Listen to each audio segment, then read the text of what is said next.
Welcome to Real Mysterious Stories, the podcast where we explore the most baffling and intriguing mysteries that have happened in New York City. I'm your host, Alex, and today we're going to talk about a story that still haunts many people to this day, the disappearance of Judith Bari. Judith Bari was a 23-year-old aspiring actress who moved to New York from Ohio in 1982. She had dreams of making it big on Broadway, but she also had a dark side. She was addicted to drugs and alcohol, and she often got involved with shady characters. She lived in a rundown apartment in Greenwich Village with her boyfriend, Mark Cohen, who was also an actor. On the night of October 31st, 1982, Judith and Mark decided to go out for Halloween. They dressed up as Bonnie and Clyde, the infamous bank robbers who were killed by police in 1934. They went to a party at a friend's place in Soho, where they mingled with other guests and drank heavily. Around midnight, they left the party and hailed a cab.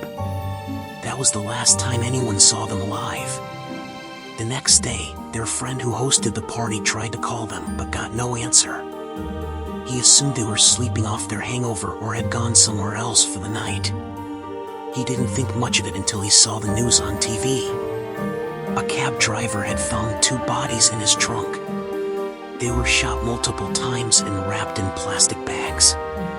The cab driver said he had picked up a couple dressed as Bonnie and Clyde from Soho around midnight. He said they seemed drunk and asked him to drive them to Brooklyn.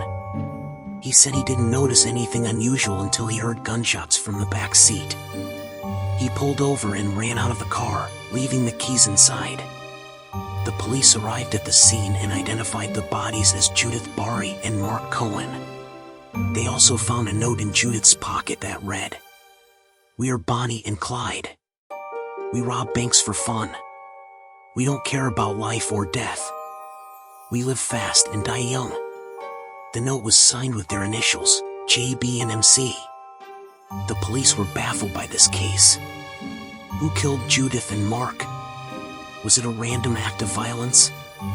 A drug deal gone wrong? A jealous lover? A copycat killer? Or did they kill each other in some twisted suicide pact? The case remains unsolved to this day. What do you think happened to Judith and Mark? Do you have any theories or clues that could help crack this case?